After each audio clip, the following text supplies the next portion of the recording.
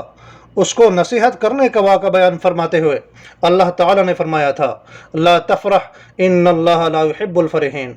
دنیا کے مال و متاع پر خوش مت ہو، اور اللہ تعالیٰ خوش ہونے والوں کو پسند نہیں کرتا ہے۔ بس یہ بات یقینی ہو گئی کہ ہم نے کہا اور کس بات پر اور کیسے خوش ہونا ہے اس کی تعین اللہ اور اس کے رسول صلی اللہ علیہ وسلم کی مقرر کردہ حدود میں رہتے ہوئے ان کے احکام کے مطابق کیا جانا چاہیے، نہ کہ اپنی مرضی، اپنے منطق اور فلسفے سے، جیسے کہ اللہ تعالیٰ نے آل عمران کی آیت نمبر 170 میں خوش ہونے کی اجازت دیتے ہوئے فرمایا فرحین بما آتاہم اللہ من فضلہ، اللہ نے ان لوگوں کو اپنے فضل سے جو کچھ دیا ہے اس پر وہ خوش ہوتے ہیں۔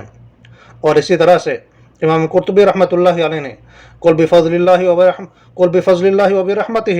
فلیفرحوا هو خیر مما یجمعون کی تفسیر میں یہ لکھا ہے خوشی اس کیفیت کا نام ہے جو کوئی پسندیدہ چیز ملنے پر دل میں پیدا ہوتی ہے، اور لغت کے اماموں میں سے امام محمد بن مکرم نے لسان العرب میں لکھا ہے کہ خوشی اس کیفیت کا نام ہے جو غم کی کمی سے پیدا ہوتی ہے، اور شیخ محمد عبد الرؤف المناوی نے التوقیف علی مہمات التعریفات میں لکھا ہے خوشی اس لذت کا نام ہے جو کوئی مرغوب چیز حاصل ہونے پر دل میں پیدا ہوتی ہے۔ تو صحابہ کرام کی تفسیر اور لغوی شرح سے یہی پتہ چلتا ہے کہ خوشی دل کی کیفیت کا نام ہے، کسی خاص دن کسی خاص طریقے پر کوئی عمل کرنا نہیں سوائے اس کے جس کی اجازت اللہ یا اس کے رسول صلی اللہ علیہ وسلم نے دی ہو، اور جس کام کی اجازت نہیں دی گئی تو وہ کام ممنوع ہے، کیونکہ یہ بات علم الاصول الفقہ میں طے ہے کہ جس طرح سے ہم اس کا بیان انشاءاللہ بقیہ آگے آنے والے دلیلوں میں مزید اس کی وضاحت کریں گے۔ تو یہ ابھی تک ہم نے 5 دلیلیں آپ کے سامنے ذکر کی۔ اللہ تعالی ہمیں حق بات کہنے کے بعد اس پر عمل پیرا ہونے کی توفیق عطا فرمائے۔ ہذا ما عندی، والسلام علیکم ورحمۃ اللہ وبرکاتہ۔